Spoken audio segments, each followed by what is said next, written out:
अगला प्रश्न है, न मैं कुछ कर पाता हूँ न मुझे कोई सुख दुख होता है, तो क्या मैं निर्जीव हूँ? क्योंकि हम गुण तो ऐसे ही गिनाते हैं जैसे कि अब कुछ रहा नहीं मुझ में, निर्गुण हूँ। न भावना है, न विचार है, न इच्छा है। ये तो लगता है कि मनुष्य ही अच्छा है इससे, तो कि उसमें कम से कम ये सब तो है, जिंदा तो है कम से कम। ये साक्षी तो शून्य है। हाँ, ये बात सत्य है, वो शून्य है। उसमें कोई सुख दुख नहीं है, आनंद है, शांति है। लेकिन निर्जीव कह देना थोड़ा सा अज्ञान है, क्योंकि साक्षी हटा दो तो कोई जीवन नहीं है। जिसको आम भाषा में हम जान कहते हैं, वो साक्षी ही है। मुर्दे में नहीं दिखता, प्रकट नहीं होता वो।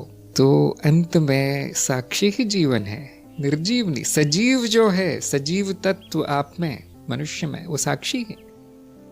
ये जिसमें सुख दुख है, भावनाएं हैं, विचार हैं, योग्यताएं हैं, मान्यताएं जो भी है, जमा है, संचय, वो जड़ है। ये मनो शरीर यंत्र जड़ है, जड़ पदार्थ है। चैतन्य मैं हूं, उल्टा है। देखिए, अगर साक्षी में सुख दुख होने लगे या क्रिया प्रतिक्रिया होने लगे तो वो पदार्थ हो जाएगा, वो जड़ पदार्थ हो जाएगा। उल्टा है। यदि साक्षी निकाल दिया जाए तो भी ये शरीर हो सकता है कि प्राण के कारण काम करता रहे, उसमें वृत्तियां चलती रहे, किंतु वहां ना अनुभव हो ना कुछ और हो।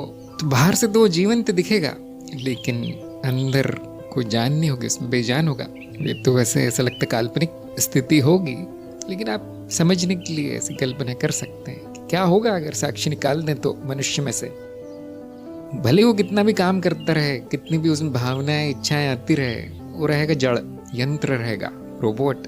तो मैं जीवंत साक्षी कारण हूँ, निर्जीव साक्षी न होने के कारण उल्टा है। तो चैतन्य का अर्थ इस देखने की योग्यता है, ना कि कुछ करने की, ना क्रिया प्रतिक्रिया, ना वृत्तियां।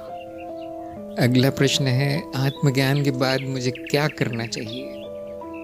ये प्रश्न सुनकर मैं बहुत हंसता हूँ, क्योंकि उसी समय बताया, 1 मिनट पहले ही बताया गया कि आप करता नहीं है। देखिए, आप साक्षी हैं, आप करता नहीं है। अच्छा जी, 1 मिनट बाद अब क्या करूं? आत्मज्ञान हो गया।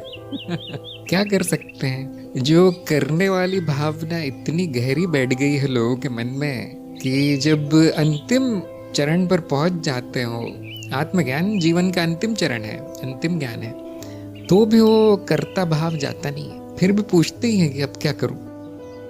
क्या साक्षी पूछता है मैं क्या करूं? क्या वो अपना कार्य नहीं कर रहा है? उस कार्य तो नहीं कहेंगे, होना मात्र है वहां, बस वो है, इसलिए करता नहीं है। करता तो कोई भी नहीं है वैसे। ये मनो शरीर भी ऐसा लगता है कि कुछ करता है, परंतु वो भी कुछ नहीं करता। वहां होता है जो होना है, संस्कारों से रचित है वो रचना। जितनी उसमें चाबी भरी है संस्कार की, तब तक वो खिलौना चलता है और फिर मिट्टी हो जाती है उसकी। करने वाला कोई नहीं है, न सत्य में न मिथ्या में। तो तुम क्या करना चाहते हो अब? शायद मान्यता है कि ज्ञान होने के बाद मुझे कुछ विशेष कार्य करना चाहिए, तभी तो मैं ज्ञानी कहलाऊंगा, तभी तो सिद्ध हो जाएगा कि मुझे आत्मज्ञान हुआ है। लेकिन ये तो मान्यता है। ज्ञान मार्ग में हम कभी नहीं कहते कि ये करना, फिर हम ज्ञान हो गया ना अब ये करो। नहीं, ये अंतिम है। इसके बाद करने का अंत है, इसके बाद कर्महीनता है, कर्म नहीं। लेकिन क्या ये शरीर निर्जीव होकर गिर जाएगा कि अब कुछ है नहीं, मैं मिथ्या हूं, करना नहीं है कुछ, खाना भी नहीं है, सोना भी नहीं है? कभी नहीं होगा। मनो शरीर में जो भी संस्कार हैं, कर्म हैं, उसके अनुसार वो अपना जीवन पूरा करेगा। उसको रोकना भी साक्षी का कार्य नहीं है, उसको चलाना भी साक्षी का कार्य नहीं है। वो स्वयं जो चाहेगा वो होगा।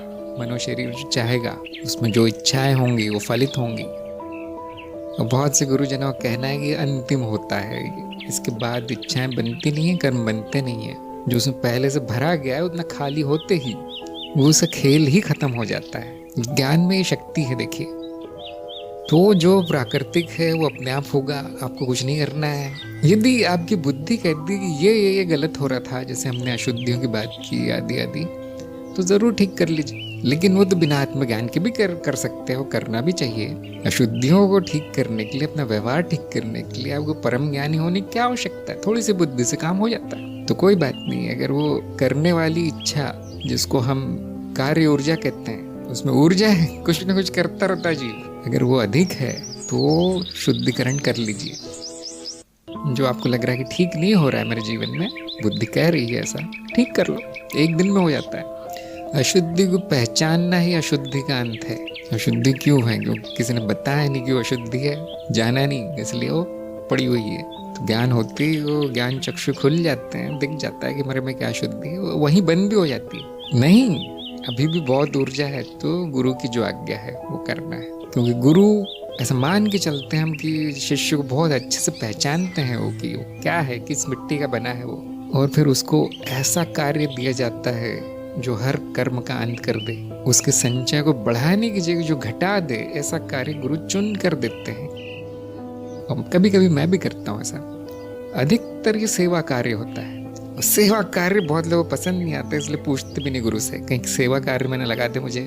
कार्य सेवा भी बोल सकते हैं। तो जो गुरु की आज्ञा है वो कीजिए। यदि आपको समझ में ना आ रहा हो कि मैं करता नहीं हूँ, कर्महीन हूँ, सब खत्म होने वाला है, ये इस घड़ी की चाबी धीरे धीरे समाप्त हो रही है, तो इस प्रश्न के पीछे मान्यता है कि ज्ञान मार्ग का अर्थ है ज्ञान होने के बाद किसी काम में जुट जाना है, जो कि पहले नहीं करता था मैं। कुछ नहीं करना है,